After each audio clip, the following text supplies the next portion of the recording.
Hello everyone, welcome back to FS study classes. आज हम लोग पढ़ेंगे मैट्रिक बिहार मैट्रिक परीक्षा 2024 का ऑफिशियल मॉडल पेपर। आप सब देख सकते हैं 2024 का है मॉडल पेपर, सोशल साइंस का है, जिसमें से 80 ऑब्जेक्टिव क्वेश्चन आपको बताएंगे विथ आंसर के साथ।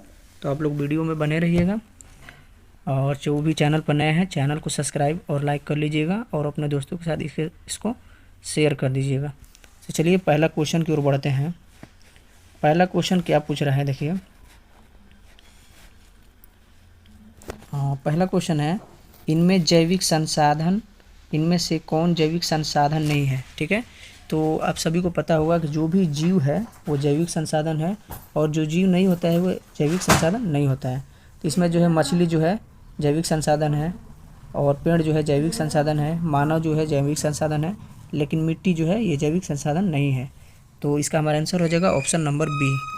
अगला क्वेश्चन है, भारत सरकार की वन नीति के अनुसार कम से कम कितना प्रतिशत भूभाग वनाच्छादित रहना चाहिए। ठीक है, तो इसका हमारा आंसर हो जाएगा ऑप्शन नंबर बी, यानी 33%। ठीक है, 33%। चलिए अगला क्वेश्चन है, महानदी पर कौन सा बांध बना है। ठीक है, तो आप सभी को बताना है कि महानदी जो है इस पर कौन सा बांध बना है। इसका हमारा आंसर हो जाएगा ऑप्शन नंबर सी, यानी हीराकुंड बांध। ठीक है, ये जो है उड़ीसा में है, आप सभी को पता होगा ये जो है उड़ीसा में है। चलिए अगला क्वेश्चन है, टेक्सोल क्या है। आपको बताना है कि टेक्सोल क्या होता है। ठीक है, तो टेक्सोल जो है ये कैंसर रोधी दवा है जो कि पेड़ पौधों के छालों से प्राप्त होता है। ठीक है, ये इसका हमारा आंसर हो जाएगा ऑप्शन नंबर बी। चलिए अगला क्वेश्चन है, इनमें से कौन धात्विक खनिज नहीं है। बताना है कौन सा धात्विक खनिज नहीं है।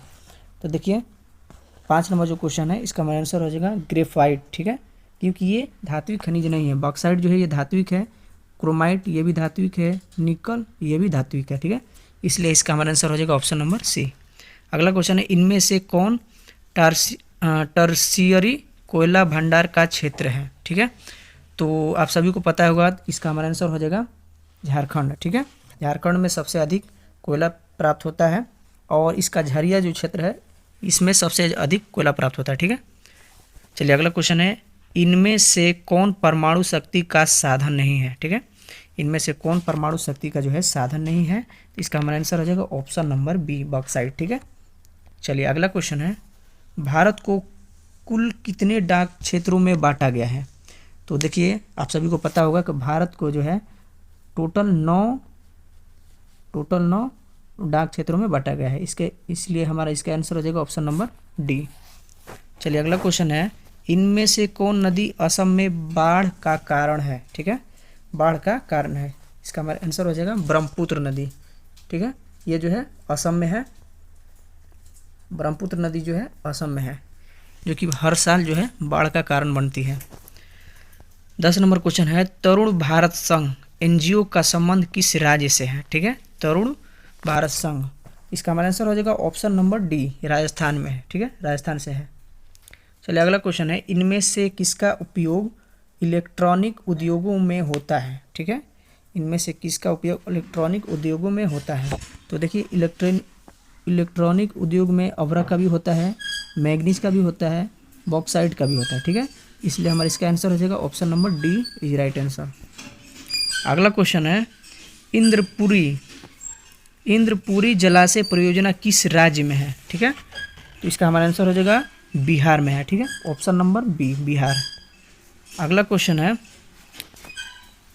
असाधारण पौधों के लिए तैयार की गई पुस्तक का नाम है। ठीक है, तो इसका हमारा आंसर हो जाएगा रेड बुक। ठीक है, और 13 नंबर जो क्वेश्चन इसका आंसर हो जाएगा रेड बुक। ठीक है, मैं आपको समझा देता हूँ। देखिए असाधारण पौधों के लिए तैयार की गई पुस्तक का नाम है, जैसे कि कोई भी पौधा जो है वो विलुप्त हो रहा है, जैसे पेड़ है और किसी प्रकार का और भी पौधा है जो कि विलुप्त होता जा रहा है, तो उसका नाम जो है रेड बुक में दर्जित होता है। ठीक है, चलिए अगला क्वेश्चन है, निम्नलिखित में कौन सी रबी फसल है। ठीक है, तो रबी फसल नहीं है।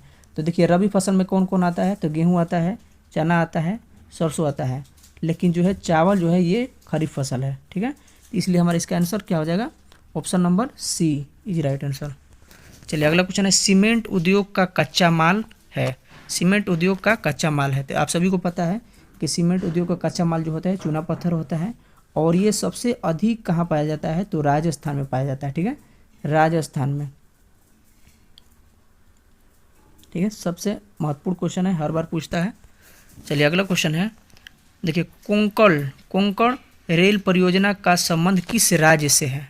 ठीक है, इसका हमारा आंसर हो जाएगा ऑप्शन नंबर डी, यानी इन सभी से है। ठीक है, यानी महाराष्ट्र से भी है, गोवा से भी है, केरल से भी है, और इनमें से सभी। ठीक है, इसका आंसर हो जाएगा डी। चलिए 17 नंबर क्वेश्चन, 1992 में रियो डी जेनेरो में क्या हुआ था। ठीक है, रियो डी जेनेरो में क्या हुआ था, तो ये हुआ था पृथ्वी शिखर सम्मेलन हुआ था। ठीक है, चलिए अगला क्वेश्चन है, भारत में सर्वाधिक कौन सी मिट्टी पाई जाती है। तो आप सभी को पता है कि भारत में जो है जलोढ़ सबसे अधिक मिट्टी पाई जाती है, और इसमें जो है धान, गेहूँ आदि जैसे फसलों को ज़्यादातर उगाया जाता है। ठीक है, चलिए अगला क्वेश्चन है, भारत में पहला जल विद्युत संयंत्र कहाँ लगाया गया था। ठीक है, तो ये जो लगाया गया था ये दार्जिलिंग में लगाया गया था, जो कि कोलकाता में है। कहाँ है, तो कोलकाता में है। ठीक है, चलिए अगला क्वेश्चन है, देखिए अगला क्वेश्चन, बिहार में उर्वरक कारखाना कहाँ स्थित है। ठीक है, इसका हमारा आंसर हो जाएगा ऑप्शन नंबर सी, बरौनी में। ठीक है, ऑप्शन नंबर सी, बरौनी। चलिए अगला क्वेश्चन है, निम्नलिखित कारकों में कौन सूखे के लिए जिम्मेवार है। ठीक है, तो देखिए भूकंप जो है ये सूखे के लिए जिम्मेवार नहीं होता है, और बाढ़ भी नहीं है क्योंकि वर्षा, और देखिए इसका हमारा आंसर हो जाएगा ऑप्शन नंबर सी, वर्षा की कमी। जब वर्षा की कमी होगी तो ये जो है सूखा पड़ जाएगा। चलिए अगला क्वेश्चन है, सरदार सरोवर कृत्रिम जलाशय का संबंध है। ठीक है, 22 नंबर क्वेश्चन है, इसका हमारा आंसर हो जाएगा नर्मदा नदी से, ऑप्शन नंबर ए, नर्मदा नदी से। अगला क्वेश्चन है 23 नंबर क्वेश्चन है, जून 2023 में भारत में कौन सा चक्रवात आया। ठीक है, तो ये जो क्वेश्चन है करंट अफेयर से लिया गया है, जो कि नहीं इसमें डालना चाहिए था, फिर भी पूछ दिया है। तो इसका हमारा आंसर हो जाएगा 23 नंबर जो क्वेश्चन है, इसका आंसर हो जाएगा ऑप्शन नंबर बी। ठीक है, ऑप्शन नंबर बी, क्योंकि जून 2023 में भारत में कौन सा चक्रवात आया था, तो कौन आया था, तो देखिए बिपरजॉय आया था। ठीक है, चलिए अगला क्वेश्चन है, पृथ्वी की सतह पर सबसे पहले पहुंचने वाली भूकंपीय तरंग है। ठीक है, तो इसका हमारा आंसर हो जाएगा प्राथमिक तरंग, जो है सबसे पहले ये पहुंचती है, ये खास नुकसान नहीं करती है। चलिए अगला क्वेश्चन है, संचार का सबसे लोकप्रिय साधन है। ठीक है, तो इसका हमारा आंसर हो जाएगा ऑप्शन नंबर ए। ठीक है, अगर अभी का पूछ दे, ठीक है, फिलहाल का, तो मोबाइल हो जाएगा, लेकिन संचार का सबसे लोकप्रिय साधन क्या है, तो सार्वजनिक टेलीफोन। चलिए अगला क्वेश्चन है, कलकत्ता कॉरपोरेशन एक्ट किसके शासनकाल में पारित हुआ। बहुत इंपॉर्टेंट क्वेश्चन है, तो इसका हमारा आंसर हो जाएगा लॉर्ड कर्जन, इनके समय में जो हुआ, शासनकाल में जो है ये पारित हुआ था। अगला क्वेश्चन है, यूरोप में राष्ट्रवाद की शुरुआत कहाँ से हुई। ठीक है, यूरोप में राष्ट्रवाद की शुरुआत जो है वो कहाँ से हुई थी, तो 27 नंबर क्वेश्चन का आंसर हो जाएगा फ्रांस, यानी ऑप्शन नंबर ए। अगला क्वेश्चन है, राइन राज्य संघ की स्थापना किसने की थी। राइन राज्य की स्थापना जो है किसने की थी, तो ये जो किया था नेपोलियन ने किया था। बहुत वीवीआई क्वेश्चन है ये भी।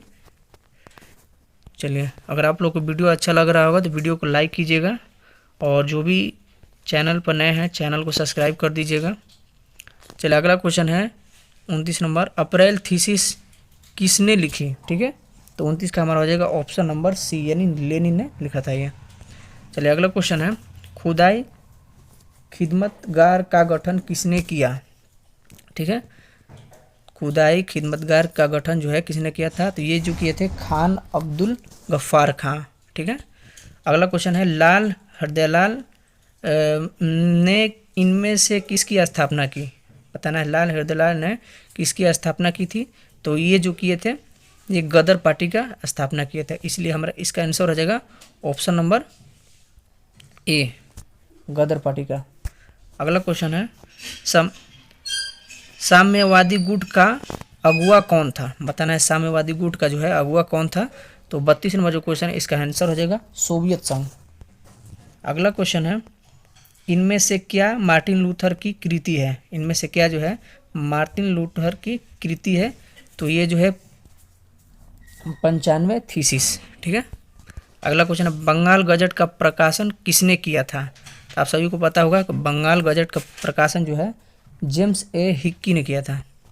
अगला क्वेश्चन है यूनान इनमें से किस देश के अधीन था? यूनान जो था इसमें से किस देश का अधीन था? तो इसका हमारा आंसर आ जाएगा ऑप्शन नंबर बी यानी फ्रांस का। अगला क्वेश्चन है नमक कानून तोड़ने के लिए गांधी जी ने कौन सा स्थान चुना? बताना है कौन सा जो है स्थान चुना था। तो ये क्वेश्चन बार बार पूछता है, इसका हमारा आंसर हो जाएगा डांडी। ठीक है, ऑप्शन नंबर सी।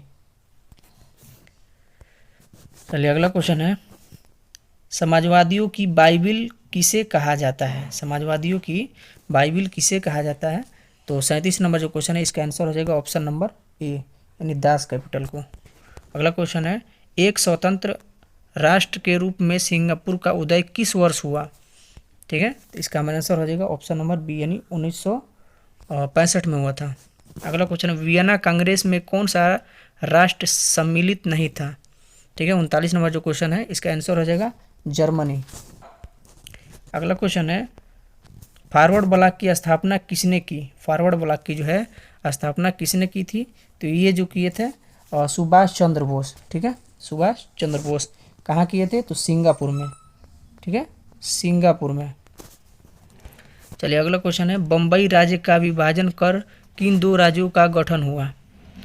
किन दो राज्यों का गठन हुआ था? तो 41 का हो जाएगा ऑप्शन नंबर बी यानी महाराष्ट्र और गुजरात। जैसे बिहार से जो है झारखंड और बिहार बना, इस प्रकार जो है बम्बई से दो राष्ट्र बने थे, तो महाराष्ट्र और गुजरात। अगला क्वेश्चन है बिहार में कुल कितने नगर निगम स्थापित किए गए हैं? ठीक है, इसका हमारा आंसर हो जाएगा ऑप्शन नंबर बी यानी 19। अगला क्वेश्चन है राज्य पुनर्गठन आयोग की स्थापना कब हुई? ठीक है, बताना है राज्य पुनर्गठन की स्थापना कब हुई? तो इसका हुआ था 1953 ईस्वी में। अगला क्वेश्चन है चुनाव आचार संहिता का निर्माण कौन कराता है? जो है चुनाव जो होता है इसमें पूछ रहा है कि कौन कराता है। ठीक है, तो ये जो कराता है निर्वाचन आयोग कराता है। अगला क्वेश्चन है बिहार में पंचायती राज संस्थाएं हैं, तो ये कितनी संस्थाएं हैं? एक स्तरीय है, दो स्तरीय है, तीन स्तरीय है, चार स्तरीय है। तो ये बिहार में जो है 3 स्तरीय है। ठीक है। अगला क्वेश्चन है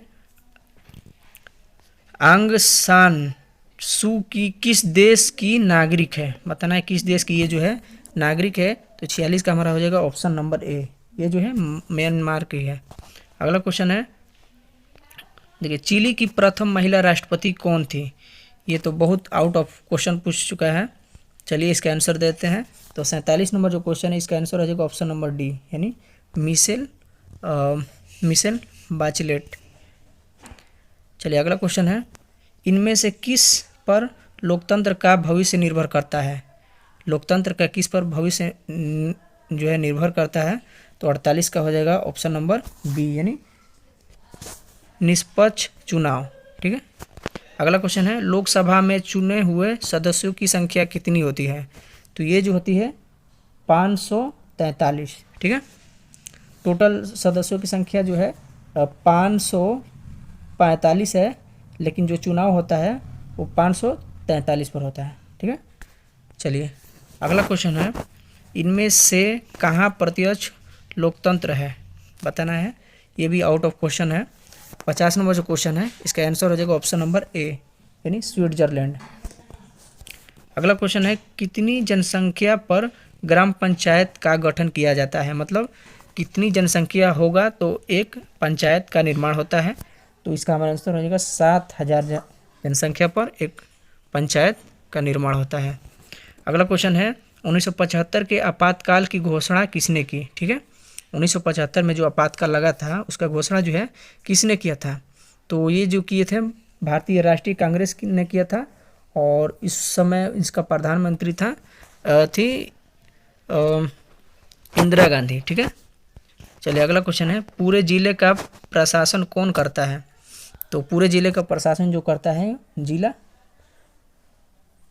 दंडाधिकारी करता है, जिसको हम लोग बोलते हैं डीएम। ठीक है। चलिए अगला क्वेश्चन है नेपाल में लोकतंत्र वापसी के लिए कब आंदोलन हुआ? ठीक है, इसका हमारा आंसर हो जाएगा ऑप्शन नंबर सी, यानी 2006 ईस्वी में हुआ था। और ये जो चला था 240 तक चला था। ठीक है, 240 वर्षों तक चला था ये। चलिए अगला क्वेश्चन है, जल आपूर्ति के निजीकरण के विरुद्ध कहाँ संघर्ष हुआ? ठीक है, तो 55 नंबर जो क्वेश्चन, इसका आंसर हो जाएगा ऑप्शन नंबर बी, बोलीविया। अगला क्वेश्चन है, हिवंग हिवंग एवं टोरी नामक राजनीतिक दलों का संबंध किस देश से है? ठीक है, तो 56 नंबर जो क्वेश्चन, इसका आंसर हो जाएगा ऑप्शन नंबर डी, यानी ब्रिटेन से।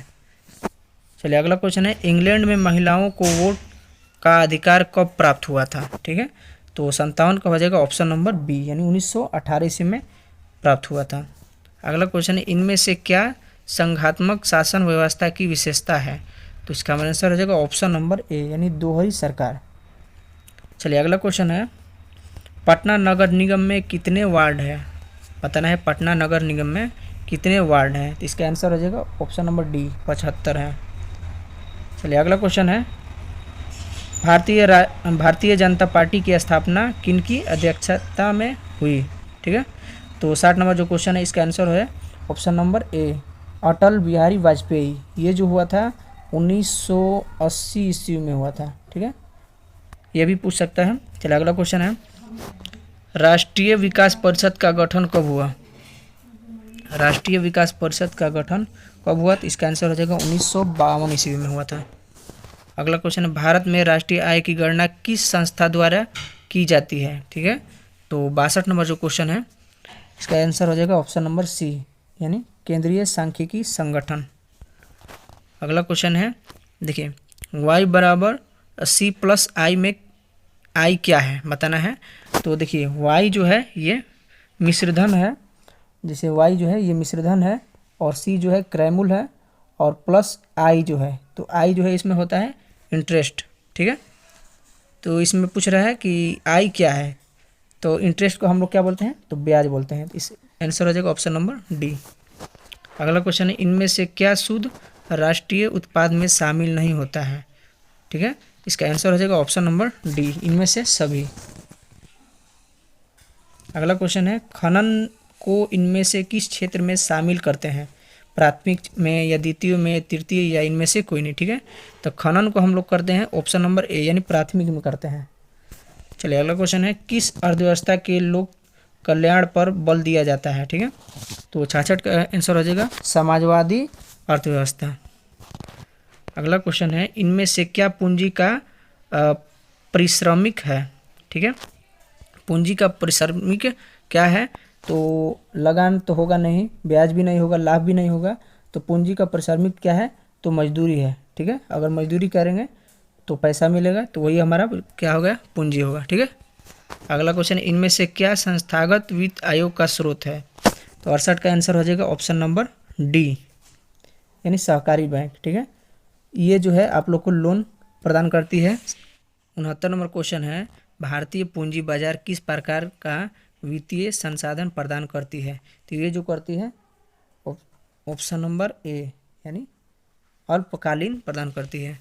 अगला क्वेश्चन है 70 नंबर, ग्रामीण विकास तथा कृषि के लिए ऋण प्रदान करने वाली संस्थाओं को वित्त की आपूर्ति कौन करता है? ठीक है, सहकारी बैंक, भूमि विकास बैंक, नाबार्ड या भारतीय रिजर्व बैंक। ठीक है, तो 70 का हमारा आंसर हो जाएगा ऑप्शन नंबर सी, नाबार्ड। ठीक है, चलिए अगला क्वेश्चन है, भारत में सहकारिता आंदोलन का प्रारंभ कब हुआ? बताना है।